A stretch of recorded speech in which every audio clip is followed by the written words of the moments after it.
আসসালামু আলাইকুম। কোরআন সত্য আপনাকে যুক্ত করা আছে বলেন। জি, আসিফ ভাই যুক্ত করার জন্য ধন্যবাদ আপনাকে। আপনার সাথে আমার আগেও কথা হইছে, বাট আমি একটু নামটা একটু চেঞ্জ করে ঢুকলাম আরকি। আচ্ছা বলেন। আচ্ছা, আ আপনি তো একটু আগে দেখাইলেন বা আপনারা তো জানেন যে হাদিস হচ্ছে মানুষের লেখা। হাদিসে ভুল থাকতে পারে। তো ওয়েট। তাহলে একটু বলেন তো তাহলে কোরআন কি অমানুষের লেখা? আ কোরআনও কোরআনও মানুষ লিখছে, কিন্তু ওটা আগে থেকে ঈশ্বরের মাধ্যমে লিপিবদ্ধ ছিল আরকি। সেটা ঈশ্বর কোথায়? লিপিবদ্ধ করতে বলেছে। ঈশ্বর যে লিপিবদ্ধ কপিটা পাঠাইছিল সেই লিপিবদ্ধ কপিটা কার কাছে ছিল বা কার কাছে আছে বা সেটার রেফারেন্সটা একটু দেন তো, যে ঈশ্বর একটা লিপিবদ্ধ করে কাগজে একটা লিপিবদ্ধ করে একটা কপি পাঠাইছিল। সেই কপিটার না, একটা রেফারেন্স দেন তো, দলিলটা দেন তো ভাই। এরকম তো বাপের জন্মে কোনোদিন শুনলাম না যে আল্লাহ পাক লেখা কাগজে লেখা বা কোনো কিছুতে লেখা একটা কোরআন পাঠাইছিল। এটা তো ভাই আমি ইসলাম এত মানে ডিটেইলসে পড়লাম আমি ভাই। এত হাদিস কোরআন পড়লাম, তাফসীর পড়লাম। বাপের জন্মে শুনলাম না ভাই এই জিনিস যে আপনার মাথা থেকে কই থেকে না, বাড়িলো এটা লিখে পাঠানো। এটা তো শুই না। লিখে কখনো পাঠায় না। আপনি তো একটু আগে বললেন ঈশ্বর দ্বারা একটা লিখিত ইয়া পাঠাইছে, একটু আগে তো আপনি বললেন ভাই। মানে এটা ধাপে ধাপে পাঠাইছে আরকি। লিখে পাঠানো ধাপে বলতে ধাপে এটা হোক ধাপে আর ধাপে পাঠাইছে। কাপে কাপে হোক, ধাপে ধাপে হোক আর কাপে কাপে হোক, এই যে ঈশ্বর দ্বারা যে জিনিসটা লিখিত আকারে, যেটা ধাপে ধাপে হোক আর কাপে কাপে হোক, ঈশ্বর দ্বারা যেই জিনিসটা লিখিত পাঠাইছে, ওইটা আপনি কোন বলদে আপনার এই কথা কইছে? কোন বলদের বাচ্চা বলদ আপনার এই কথা কইছে? কোন চুনাহাগার বাচ্চা চুনাহাগায় আপনার এই কথা কইছে? কোথায় এই দলিল পাইছেন? এটা তো ভাই আমি এত ইসলাম পড়লাম, ফাড়া ফাড়া করলাম, হ্যাঁ, হাদিস কোরআন ছাপা ছাপা করলাম, বাপের জন্মে শুনলাম না যে আল্লাহর কাছ থেকে কোনো একটা কাগজ বা ধাপে ধাপে কাগজ বা কপি কিছু একটা লিখিত, যেটা ঈশ্বর দ্বারা লিখিত, সেই রকমের কিছু একটা আইছে।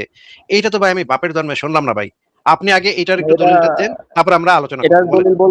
দলিল বলতে এটা তো আপনিও নিজেও জানেন, যেটা আপনি পড়ছেন। আমি এটা জানি হচ্ছে নবীর নাকি না মাধ্যমে। জানি আমি জানি নাকি না জানি সেইটা এটার দলিল না। আমি আপনার কাছে যেটা চাইছি সেটা হচ্ছে এই হুম। রকমের বলদামি মার্কা কথা আমি বাপের জন্মে শুনি নাই। আমি এত ইসলাম পড়লাম, বাপের জন্মে শুনি নাই। আপনি এমন একটা দাবি করলেন যেটা বড় বড় মুহাদ্দিস, বড় বড় তাফসীর কারক শুনলে হার্ট ফেল করে মরে যাবে। হ্যাঁ, এই রকমের কথা কোনো মানে নবীও কয় নাই, কোনো হাদিসে নাই, কোনো কোরআনের আয়াতে নাই, কোথাও নাই এরকমের কথা যে আল্লাহর পক্ষ থেকে আল্লাহর লিখিত কিছু একটা ধাপে ধাপে বা কাপে কাপে সাপে সাপে কিছু একটা আইছিল। এরকম কথা কোনো জায়গায় ইসলামের কোনো কেতাবে আমি এই পর্যন্ত পাইনি। এতগুলা কেতাব আমি পড়লাম ভাই। আপনি এখন যেই দাবি করছেন এটা তো হইতেছে মারাত্মক দাবি। হ্যাঁ, এই রকমের দাবি আমি বাপের জন্মে শুনিনি। এটার রেফারেন্সটা একটু আমাদের দেন, কোথায় পাইছেন এই জিনিস? আচ্ছা, না, আমার বলাতে ভুল থাকতে পারে। মানে আমি বুঝাইছি যে, মানে আল্লাহ আরকি মুহাম্মদ সাল্লাল্লাহু আলাইহি সাল্লামের কাছে ধীরে ধীরে এটা পাঠিয়েছে। ওইটাই আরকি ধীরে ধীরে পরে পাঠিয়েছে। সংরক্ষণ করা এটা তো হয়েছে। ধীরে ধীরে ওই যে সংরক্ষণটা তো মানুষই করছে তাইলে নাকি? সংরক্ষণটাকে হ্যাঁ, লিখিত সংরক্ষণ মানুষ আকারে, করেছে। লিখিত আকারে তো জিনিসটা, লিখিত আকারে জিনিসটা তো মানুষই করছে। তাহলে আপনি যে বলেন হাদিস মানুষে করছে আর কোরআন মানুষে করে নাই, তাহলে এটা আবার কেমন কথা হইলো? কোরআনও তো মানুষই না, তো না, লিখছে, আমি লিখিত বুঝাতে হয় চাচ্ছি আরকি, কাগজে। মানে কাগজে যখন হাদিসে মানুষের কা- কথার কা- মিক্সার আছে। এটা বুঝাতে চাচ্ছি। কাগজে যখন লেখছে তখন তো এটা মানুষই লেখছে, অমানুষে তো লেখা পাঠায় নাই। এখন আপনি আচ্ছা, আমার ঠিক আচ্ছা, আছে, আপনি ভাই, আপনি ভুল কি মানে স্বীকার করছেন। কোরআনকে অলৌকিক কথার মনে করেন মাঝখানে কথা কিনা? বলেন না, কথার মাঝখানে কথা বলেন না, কথার মাঝখানে কথা বলেন না। আরেকটা প্রশ্ন পাঠ করে আরেকটা প্রশ্ন চলে যায় না। আপনি বললেন যে হাদিসে মানুষে লেখছে, কোরআনে অমানুষে লেখছে। ঠিক আছে, বুঝলাম যে কোরআনে অমানুষে লেখছে। তো কোরআনটা প্রথমবার লিপিবদ্ধ হয়েছে কমপ্লিট কোরআন একটা বুক হিসেবে, সেইটা কত সালের কথা একটু বলেন তো? কোরআন বুক হিসাবে এটা তো ১৪০০ বছর আগের কথা। এইটা কত সালের কথা? টাইম রেঞ্জটা একটু বলেন, একদম এক্সাক্ট টাইম বলতে হবে না, টাইম রেঞ্জটা বলেন যে কত সাল থেকে কত সালের মধ্যে। এটা তো ভাই একবারে এক্সাক্ট টাইম তো আমি জানি না, বাট আমি যতটুকু পড়ছি এটা তো ১৪০০ ১৫০০ এরকম হবে আরকি, ওই সময়ের। 1400-1500 মানে ওই যে 600 থেকে 700 সাল বা 750 সালের এর মধ্যে কোরআন 600 থেকে 700 এর মধ্যেই তো লেখা হয়েছে, তাই না? ওসমান যখন ছিল নাকি? হুম, হুম, হুম। ওই সময় লেখা হয়েছিল। আচ্ছা, এই যে তথ্যটা আপনি বললেন এটা কোরআন থেকে বের করে এবার দেখান, এটা তো কোরআনে নাই, তাহলে এই তথ্যটা আপনি কেন মানছেন? এটা তো মানুষে কইছে যে কোরআন লিপিবদ্ধ হয়েছে ওসমানের আমলে, এই কথাটা তো মানুষে কইছে, এই কথাটা তো কোরআনের ভিতরে নাই। তাহলে এই কথাটা আপনি বিশ্বাস করছেন কেমনে? কোন রেফারেন্সের উপর ভিত্তি করে বিশ্বাস করছেন বা মানছেন? এটা আমার একটু দেখান যে এগুলা এটা কোথায় পাইছেন। হাদিস এবং ইসলামিক স্টোরির মাধ্যমে, যেগুলা হচ্ছে অনেক আগে থেকে হাদিসের মানুষ মাধ্যমে। জানতো। তার মানে আপনি হাদিস এবং ইসলামিক ইতিহাস, তাফসীর, সিরাত এগুলো আপনি আসলে মানেন, কিন্তু আংশিক আংশিক মানতে হবে, পুরোপুরি মানা আংশিক। যাবে না আরকি। কেন আপনি ভেরিফাই করেন কিভাবে? কোনটা মানবেন, কোনটা মানবেন না, এটা আপনি ভেরিফাই করেন কিভাবে? আপনার কাছে তো আল্লাহ ওহী নাজিল করে না ভাই। মনে করেন আমি আপনারে কইলাম যে কুদ্দুসে জুতাচোর, এটা কোরআনের আয়াত। এখন এটা যে কোরআনের আয়াত, এটা আপনি তো আল্লাহর কাছ থেকে ভেরিফাই করা আপনার পক্ষে তো সম্ভব না। যে আল্লাহ পাক এই যে আয়াতটা তুমি মানে এই যে আসিফ মহিউদ্দিন কইতেছে কুদ্দুস জুতাচোর, এই এই আয়াতটা কি তুমি আসলে নাজিল করছিলা নাকি নাজিল করো নাই? এটা তো আপনার পক্ষে সম্ভব না আল্লাহর কাছ থেকে জিজ্ঞেস করে ভেরিফাই করা। আপনার তো নির্ভর করতে হচ্ছে ওসমানের লিখিত কোরআনের উপরে নির্ভর করতে হচ্ছে, যেটা হইতেছে একটা মানুষ। একটু আগে আপনি কইছেন আপনি মানুষের তো লিখিত কোনো জিনিস আপনি মানেন না, কারণ এটার ভিতরে এদিক সেদিক হইতে পারে, কারণ এটা তো মানুষের লিখিত। তাহলে ওসমানের লিখিত কোরআন আপনি কিভাবে মানতেছেন সেটা আমাকে একটু বোঝান। এটা হচ্ছে যেমন হাদিসের বিভিন্ন দলিল বা হাদিস আমি হিস্ট্রি আছে জিজ্ঞেস এগুলার। করিনি, হাদিস আমি জিজ্ঞেস করিনি, আমি জিজ্ঞেস করেছি আপনি তো মানুষের লিখিত জিনিসপত্র মানেন না, কারণ এগুলো তো মানুষের লেখা, ভুল হইতেই পারে। তাহলে ওসমানের লিখিত এবং ওসমান যাকে দায়িত্ব দিছিল সাবিত, সে সাবিত হচ্ছে এই জিনিসটা কম্পাইল করছে। এই দুইজন ব্যক্তির কোরআন, লিখিত কোরআন আপনি কিভাবে বুঝলেন যে এই জিনিসটা আল্লাহ পাঠাইছিল? আল্লাহর কাছ থেকে কি আপনি ভেরিফাই করে নিছেন ওসমানের কোরআনটা? ভেরিফাই বলতে যে এটা আল্লাহ আল্লাহ তো বলেই দিচ্ছে যে এটা পরিবর্তন হবে না, সেই হিসাবে এটা ভেরিফাই হয়ে গেছে অটোমেটিক। তার মানে এটাতে তো এই কথাটা যে ওসমান লেখে নাই, এটা আপনি কিভাবে বুঝছেন যে এই যে আল্লাহ যে ওই জিনিসটা তো আপনি কোরআন থেকেই পাইছেন, যে এই যে কোরআন বিকৃত হবে না, হ্যাঁ, এই কথাটা তো ওসমান লেখছে, এই কথাটা যে আল্লাহ কইছে এই কথাটা তো আপনার আল্লাহর কাছ থেকে ভেরিফাই করছেন আপনি?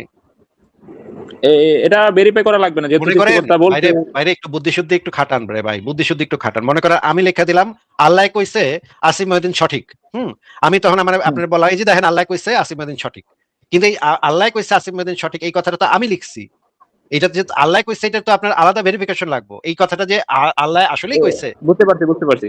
এখন তো এটার জন্য ওসমানে আমাদের লেখা দেখতে হবে কোরআন ধরেন সত্য কিনা, ওসমানে কোরআন লেখা সত্য দিছে, হলে আপনাকে এটা মেনে নিতে আরে হবে। কথার মাঝখানে কথা বলেন না, একটু কথা শোনেন। মনে করেন ওসমানে লিখে দিছে এই সেই কেতাব যাহাতে কোনো সন্দেহ নাই, এখন আপনি ওসমানের লিখিত কেতাব পইরা দেখতেছেন যে এটা আসলে কিন্তু এটা আল্লাহ কয় নাই, মনে করেন তর্কের খাতিরে ধরে নেন আসলে এটা আল্লাহ কয় নাই, এটা লেখছে ওসমানে, ওসমানে পুত করে ঢুকাই দিছে, সে একটা বদমাইশ ছিল মনে করেন, সে একটা পুত করে ঢুকাই দিছে এই সেই কেতাব যাহাতে কোনো সন্দেহ নাই, এটা ওসমান নাই পুত করে ঢুকাই দিছে। এখন আপনি যে কোরআনটা পড়তেছেন সেই কোরআনের ভিতরে লেখা যে এই সেই কেতাব, ও আপনি বললেন ওয়াও আল্লাহ তো কইছে এই সেই কেতাব যাহাতে কোনো সন্দেহ নাই, সুতরাং এই কোরআনে কোনো সন্দেহ নেই, কিন্তু এটা যে ওসমান না ঢুকাই দিছিল এটা তো ভাই এটা তো হইতেই পারে তাই না? And ওসমান নাই যে এই আয়াতটা ঢুকাই দেয় নাই, এই আয়াতটা যে আসলে আল্লাহর কাছ থেকে আইছিল এইটা আপনি ভেরিফাই করছেন কেমনে একটু কোন? এটা ভেরিফাই বলতে আপনি যদি কোরআনটা দেখেন, কোরআনটাকে যদি আপনি কোরআনটা বিজ্ঞানের দেখেন, সাথে আপনি মিলান। কোরআনটা হ্যাঁ, দেখেন না, কোরআন কোরআনটা কোরআনের লেখাগুলো আরে সত্যতা বলদ, প্রমাণ হলে আপনি ওই আরে কথাটা বলদ বিশ্বাস করতে আপনার বাধ্য আমি হবেন। ধরো বলদ কথাকার, যদি কোরআনের কোনো আয়াত বিজ্ঞানের সাথে মেলে তাহলে সেটা তো প্রমাণ করে না সেটা আল্লাহর কাছ থেকে আসছে, সেটা প্রমাণ করে যে ওই ওসমান নায়ার, যে ওসমান নায়ার যেটা লেখছে, ওসমান নায়ার যেটা ঢুকাই দিছে সেটা বিজ্ঞানের সাথে মিলছে, এটা প্রমাণ হয়, তাহলে তো ওসমানের কৃতিত্ব প্রমাণ হবে, সাবিতের কৃতিত্ব প্রমাণ হবে। কিন্তু আপনার তো কোরআনটা যে আল্লাহর কাছ থেকে আইছে সেটার জন্য আপনার আলাদা ভেরিফিকেশন লাগবে, পদ্ধতি লাগবে, যে এই পদ্ধতিতে আল্লাহর কাছে পাঠানো হয়েছিল কোরআনটারে লেখা, আল্লাহ তখন সিগনেচার করে দিছে অ্যাপ্রুভ, সত্যায়িত লিখে দিছে, তখন এটা নাজিল হয়েছে আবার, তখন আমরা বুঝতে পারছি এই কোরআন এবং আল্লাহ আল্লাহ যেটা পাঠিয়েছিল একদম হুবহু এটাই আছে। এইভাবে তো ভেরিফিকেশন লাগবে। কোরআনের কোন পৃথিবীর সমস্ত ধর্মগ্রন্থ সমস্ত কেতাব থেকে কোনো না কোনো জিনিস মিলান যায়, বিজ্ঞানের সাথে মিলান যায়। যেমন ধরেন নজরুল ইসলাম লিখছে যে বিশ্বটাকে দেখবো আমি আপন হাতের মুঠে পুরে, এখন যদি কুদ্দুস এসে কয় যে এই যে দেখছে দেখছে আমাকে কবি নজরুল কাজী, বিদ্রোহী কবি কাজী নজরুল ইসলাম লেখছে বিশ্বটাকে দেখবো আমি আপন হাতের মুঠে পুরে, এই যে দেখো এখন তুমি স্মার্টফোন ব্যবহার করতেছো, হাতের মুঠায় ফোন দুইটা চিপ মারতেছো আর পৃথিবীর সমস্ত তথ্য তুমি পাওয়া যাচ্ছ, ভিডিও কল করতেছো, ফোন করতেছো। এই জিনিসটা নজরুল ইসলাম আগেই জ্বালাইছিল, ভবিষ্যৎবাণী, বিজ্ঞানের ভবিষ্যৎবাণী করে দিছিল যে বিশ্বটাকে দেখবো আমি আপন হাতের মুঠে পুরে। কত সুন্দর কবিতার লাইন, হ্যাঁ, এটা যেহেতু নজরুল ইসলামের সাথে তাইলে বিজ্ঞান মিলা গেছে, এইভাবে তো যে কোনো গ্রন্থের সাথে যে কোনো কিছু মিলানো যায়। রবীন্দ্রনাথ ঠাকুর লিখছিল বল দাও মরে বল দাও, এটারও মিলান যায়, যে এটা হইতেছে মেসি যখন ফুটবল এই যে ফাইনালে 2024 সালের ফুটবল ফাইনালে যখন মেসি বল পাইতেছিল না, এটার সাথে মিলাই দেওয়া যায় যে রবীন্দ্রনাথের কবিতা বল দাও মরে বল দাও। এইভাবে যে কোনো তাদের জিনিসের গুলা সাথে মিলাতে গেলে আপনি ভুল পাইবেন, ভাই কথার মাঝখানে কিন্তু তো আপনাকে কোরআনের সাথে কথা ভুল বলতে বলি পাইবেন নাই, না। কথার মাঝখানে তো কথা বলতে বলি নাই আপনাকে, কথার মাঝখানে কথা বলতেছেন কেন? আমার কথা তো শেষ হয় নাই। এই রকমের যে কোনো গ্রন্থ থেকে হিন্দুরা ওই কাজ করে, হিন্দুরা যেটা করে যে হনুমান চল্লিশা তার নামে তাদের একটা বই আছে, এইসব বাবা এত চিৎকার দিও না, হনুমান চল্লিশা নামে একটা বই আছে, সেই বইয়ের থেকে তারা বাইর করে দেখায় যে সেই আমলেই সূর্য থেকে পৃথিবীর দূরত্ব ওই হনুমান চল্লিশার ভিতরে বলা আছে, সাংকেতিক ভাবে বলা আছে। কিন্তু ওইটাকে যদি আমরা ভালোভাবে অ্যানালাইজ করে দেখা যায় যে এটা একটা বাটপারি মার্কা কথা, এটা আসলে ওই হনুমান চল্লিশার ভিতরে বলা নাই, এটা হচ্ছে বাটপারি করে এই জিনিসটা ঢুকাইছে। মানে হচ্ছে যে হিন্দুরাও তারাও তো চেষ্টা করে, তাদের ধর্মগ্রন্থ বিজ্ঞানের সাথে কত মিল এটা প্রমাণের জন্য সব ধর্মের লোকই চেষ্টা করে। বাইবেলের এই ওরাও চেষ্টা করে, মানে হিন্দু ধর্মের ওরাও চেষ্টা করে গুতায় গুতায় মিলায়, শব্দের অর্থ পাল্টায় পাল্টায়, অনুবাদ পাল্টায় পাল্টায়, এক শব্দের অন্য অর্থ নিয়ে আটিয়া গুতায় গুতায় গুতায় গুতায় পাল্টায় দেয়। তো আপনি যদি আহ, আপনি যেহেতু বলতেছেন যে বিজ্ঞানের সাথে কোরআনের মিল আছে, তাহলে আপনাকে আমি একটা জিনিস বলি। আমরা তাহলে একটু চ্যাট জিপিটি দিয়েও ভেরিফাই করাবো, মানে জেমিনাই দিয়েও ভেরিফাই করাবো আলোচনাগুলা। আপনি একটু আমাদেরকে বলেন যে কোরআনের যে ভ্রূণ তত্ত্ব, অথবা কোরআনের যে বীর্যের উৎপত্তি হয়, অথবা দুই সমুদ্রের পানি যে মেলে না, এই ধরনের তথ্যগুলা যে আছে আমার কাছে লেখা আছে, সেই লেখাগুলো আমি বের করবো এখন।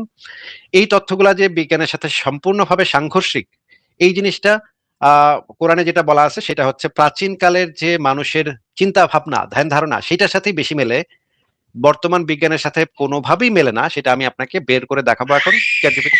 সব বাবা আস্তে, সেটা আমি আপনাকে এখন চ্যাট জিপিটি দিয়ে বের করে দেবো। এই বিষয়ে আমার লেখা আছে। এখন আপনি একটু বাইছা নেন, এই তিনটা জিনিসের ভিতরে একটু বাইছা নেন যে দুই সমুদ্র মেলে না বীর্যের উৎপত্তি বক্ষপাজর এবং মেরুদণ্ডের মধ্যবর্তী স্থান থেকে, এবং কোনো অর্থ পাল্টানো যাবে না। আপনি যেটা কোরআনে বলা আছে, তাফসিরে যেটা বলা আছে, তাফসিরে মুহাদ্দিসরা যেটা বলেছে একদম এক্স্যাক্টলি সেটা নিতে হবে।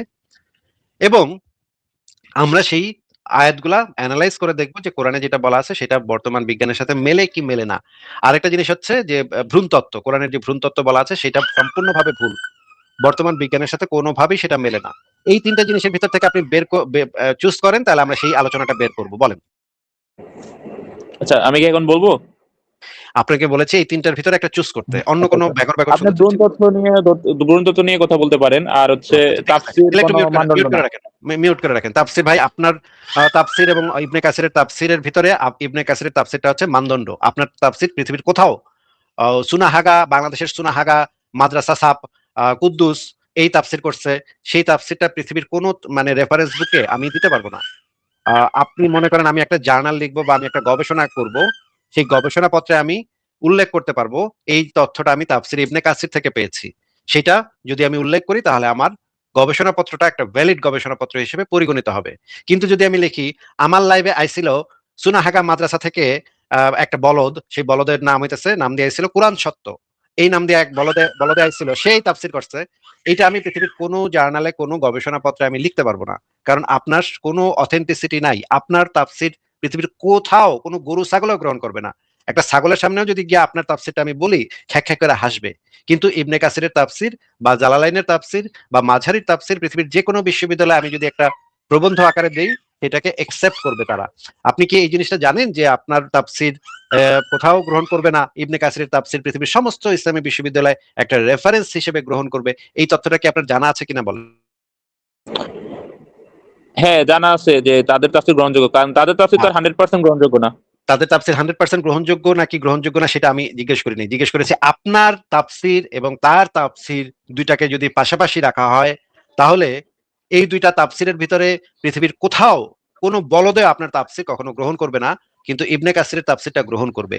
আমি একবারও বলি নাই তাদের তাফসির 100% মানে সত্য হিসেবে গণ্য করা হয়, সেটা আমি বলি নাই। কিন্তু আপনার তাফসিরের সাথে কম্পেয়ার করলে তাদের তাফসিরটা, মানে এটার কোনো তুলনাই হয় না, আপনার সাথে তাদের কোনো তুলনাই হয় না। সুতরাং আপনার যদি কোনো বক্তব্য দিতে হয়, কোনো অর্থ তৈরি করতে হয়, তাহলে আপনার সেটা সপক্ষে রেফারেন্স দেখাতে হবে। আপনি সুনাহাগা মাদ্রাসাতে কি শিক্ষা আসছেন, সেটা যদি আপনি রেফারেন্স হিসেবে ব্যবহার করেন, সেটা তো রেফারেন্স হিসেবে গ্রহণযোগ্য হবে না। আমি তাহলে সেই কোরআনের যে ভ্রূণ তত্ত্ব সেটা একটু বের করতেছি, সেটা সম্পূর্ণভাবে মানে বিজ্ঞানের একদম বিরোধী, সরাসরি বিরোধী, একদম ইয়া না, মানে হালকা পাতলা না, একদম সরাসরি বিরোধী। আমি তাহলে সেই জিনিসটা একটু বের করি, একটু দাঁড়ান।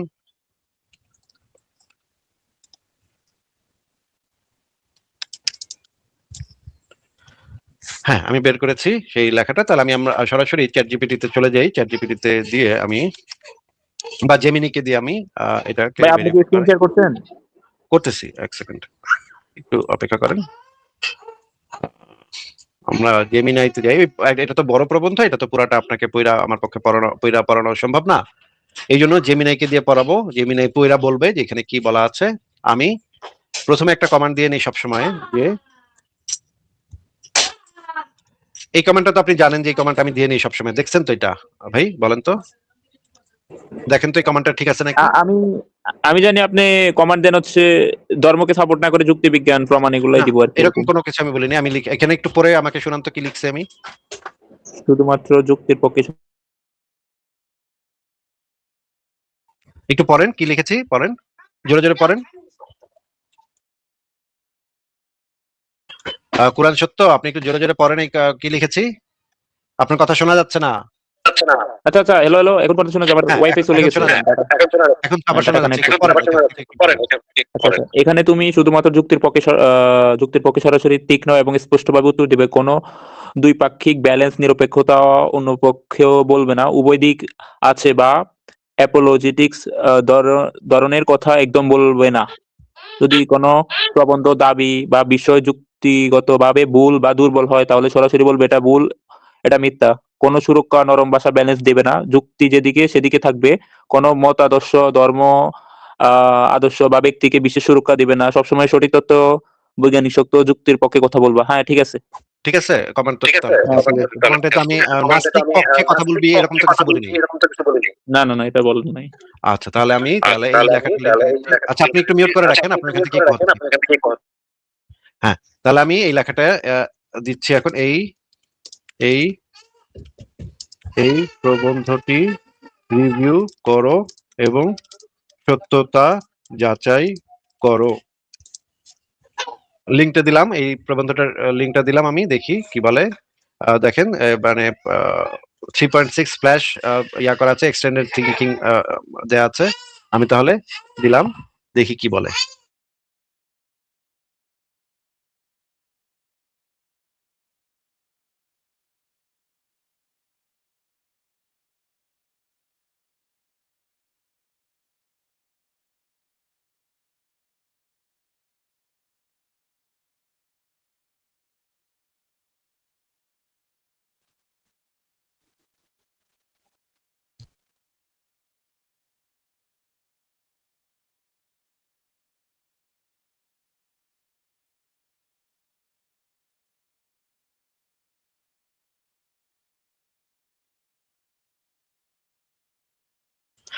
ভাই, আমি এই যে পুরা লেখা টেক্সটটা কপি করে এখানে দিয়েছি। ওইটা সে মানে পড়তে পারছিল না, প্রথমবার সে পড়তে পারছিল না টেক্সটটা, এই জন্য আমি তাকে পুরাটা কপি করে দিয়েছি, পুরা টেক্সটটা কপি করে দিয়েছি। এইবার আপনি একটু এই আহ, ইয়াটা রিভিউটা একটু পড়ে শোনান আমাদেরকে কি বললো সে। দাঁড়ান, দাঁড়ান, হ্যাঁ, এখান থেকে পড়ে শোনান। কোরআন শত ভাই আনমিউট করে এখান থেকে পড়ে শোনান। আচ্ছা, উনি তো চলে গেছে। কোরআন সত্য, আপনি কি আরেকটা আইডি দিয়ে যুক্ত হয়েছেন? কোরআন সত্য, আপনি আরেকটা আইডি দিয়ে কি যুক্ত হয়েছেন? আনমিউট করেন। না, উনিও তো। আচ্ছা, কোরআন সত্য, আপনি আপনার আমি দুইটা আইডি দেখে একটা আইডি বের করে দিছিলাম, এখন দেখি দুইটাই বের হয়ে গেল। আপনি একটু আবারও যুক্ত হন, আমি আপনাকে দেখাচ্ছি। আপনি একটু আমাদেরকে প্রমাণ করেন যে ইসলামের সাথে বিজ্ঞানের কি মেলে। দেখেন এখানে যে জিনিসটা বলতেছে যে নিবন্ধের সামগ্রিক মূল্যায়ন সত্যতা যাচাই সারসংক্ষেপ, প্রবন্ধটিতে যে সমস্ত দাবি করা হয়েছে সেগুলোর 100% বৈজ্ঞানিক ও ঐতিহাসিক সত্যতা রয়েছে। প্রবন্ধে উল্লেখিত প্রতিটি সমালোচনা আধুনিক মেডিকেল এমব্রায়োলজি এবং ইতিহাস বিজ্ঞানের দ্বারা সরাসরি প্রমাণিত। ইসলামী অলৌকিকতার সাইন্টিফিক মিরাকল দাবির বিপরীতে এই নিবন্ধটিতে যে যুক্তিগুলো দাঁড় করিয়েছে তার অকাট্য প্রমাণ নিচে ধাপে ধাপে উপস্থাপন করা হলো। আচ্ছা, দেখি উনি আসছে নাকি। কোরআন সত্য, আপনি কি আবারও আসছেন? আপনি একটু আনমিউট করে বলেন তো। হ্যাঁ ভাই, আমার হচ্ছে ওই ওই কি বলে ওইটাতে মাইক ইকো হচ্ছিল বলে আমি এজন্য আইডি চেঞ্জ আচ্ছা, করছি। ঠিক আছে। আপনি এই যে আমি এই পুরা আমার লেখা প্রবন্ধটা এখানে দিছি এবং সে কি বলতেছে যদি একটু আমাদেরকে পড়ে শোনাইতেন। এখানে নিবন্ধের সামগ্রিক মূল্যায়নের সত্যতা যাচাই, এরপরে কি লেখা আছে পড়েন। সত্যতা যাচাই সেগুলোর 100% বিজ্ঞানিক ও ঐতিহাসিক সত্যতা রয়েছে। প্রবন্ধে উল্লেখিত প্রতিটি সমালোচনা আধুনিক মেডিকেল এমব্রায়োলজি, ডেভেলপমেন্ট বায়োলজি এবং ইতিহাস বিজ্ঞানের দ্বারা সরাসরি প্রমাণিত। ইসলামিক অলৌকিকতার সায়েন্টিফিক মিরাকেলস দাবির বিপরীতে নিবন্ধটিতে যে যুক্তিগুলো দাঁড় করিয়েছে তার অকাট্য প্রমাণ নিচে ধাপে ধাপে উপস্থাপন করা হলো। হ্যাঁ, তারপর পড়েন পড়েন। প্রধান দাবির বৈজ্ঞানিক ও ঐতিহাসিক অনুসন্ধান। আগে পাহাড়, তারপর মাংসপেশি আবৃত পাহাড় করা না, বৈজ্ঞানিক ভুল। হার, আগে হার, আগে হার। আগে হাড়, তারপর মাংসপেশি আবৃত করা বৈজ্ঞানিক ভুল। কোরআনের দাবি সূরা আল মুমিনুন অনুযায়ী প্রথমে হাড় বা অস্থি গঠিত হয় এবং পরবর্তীতে সে হাড়ের উপর মাংসপেশি বা গোস্ত পরিধান করানো হয়। প্রবন্ধটি পর্যবেক্ষণ এটি বৈজ্ঞানিকভাবে ভুল। সত্যতা চাই। প্রবন্ধের যুক্তি সম্পূর্ণ সঠিক। আধুনিক ভ্রূণতত্ত্ব ও কার্নেগি স্টেজ অনুযায়ী কঙ্কালতন্ত্র ও পেশিতন্ত্র পৃথক ক্রমানুসারে তৈরি হয় না। এক সিকোয়েন্সিয়াল তৈরি ভ্রূণের হয় না, আচ্ছা এটা একসাথে তৈরি হয়। সিকোয়েন্সিয়াল তৈরি হয় হুম না। হুম পরেন ভ্রূণের মেসোডার্ম স্তরের সোমাইট থেকে একই সাথে স্কেলেরোটোম, যা থেকে অরুণাস্থীয় হাড় হয়, এবং মায়োটোম, যা থেকে কঙ্কাল পেশি এবং স্কেলেটন মাসল হয়, তৈরি হতে শুরু করে, মানে একই সাথে সিমুলটেনিয়াসলি হয়। এটার রেফারেন্স হচ্ছে Larsen's human embryology 6th edition, chapter number 4 এবং 8, হাড়ের প্রাথমিক ওসিফিকেশন। শুরু হওয়ার আগেই লিম্ব বার্ডে প্রাথমিক পেশিকলা বিকশিত হয়। হাড় কখনো বাঁকা অবকাঠামো হিসেবে তৈরি হয় অপেক্ষা করে না, পরে এসে পেশি এসে তাকে ঢেকে দিবে, বরং কলা বা টিস্যুর সমান্তরাল বিকাশ সমান্তরালে, মানে একই সাথে হয় দুটো কলা বা টিস্যুর বিকাশ সমান্তরালে। তার মানে কোরআনের এই জিনিসটা ভুল বলা আছে। আলাকা বা রক্ত জমাটের দাবি বৈজ্ঞানিক অসামঞ্জস্য। কোরআনের মূলধারার অনুবাদ ও ব্যাখ্যা শতাব্দীর পর শতাব্দী ধরে তাফসির কারকগণ, যেমন তাফসির ইবনে কাসির, তাফসিরে জালালাইন এবং প্রথাগত অনুবাদে আলাকা অর্থ গ্রহণ করেছেন জমাট বাঁধা রক্ত। প্রবন্ধের পর্যবেক্ষণ, রক্ত জমাট বা জমাট রক্ত থেকে ভ্রূণ সৃষ্টির ধারণা সম্পূর্ণ ভুল। সত্যতা যাচাই, প্রবন্ধের যুক্তি সম্পূর্ণ সঠিক। ভ্রূণের আদি পর্যায়, এটি জীবিত টিস্যু বা কোষের একটি স্তর, এটি কোনো প্যাথোলজিক্যাল রক্ত জমাট নয়। আধুনিক বিজ্ঞান স্পষ্ট করে যে ভ্রূণের নিজস্ব রক্ত সংবহন তন্ত্র এবং রক্তকণিকা তৈরি হতে 3 সপ্তাহ বা তারও বেশি সময় লাগে। রক্ত জমাট বেঁধে ভ্রূণ গঠন হওয়ার দাবিটি একেবারেই অবৈজ্ঞানিক প্রাচীন অনুমান।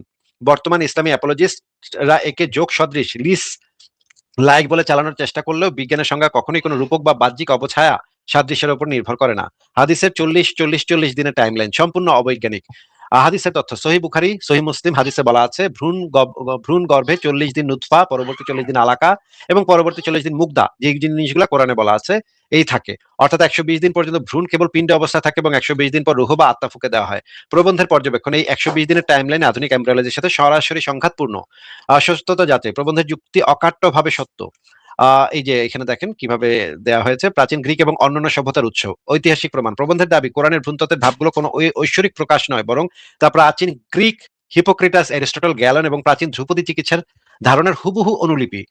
সত্যতা যাচাই, ইতিহাস ও পাণ্ডুলিপি বিজ্ঞানের নিরিখে এটি সম্পূর্ণ সত্য। গ্যালেন তার on formation of the foetus বইয়ের ভ্রূণ বিকাশের যে চারটি স্পষ্ট ধাপ দিয়েছে, এটা একদম কোরআনের সাথে মিলে যায়। ফার্স্ট পিরিয়ড, বীজ ও বীর্যের প্রাধান্য।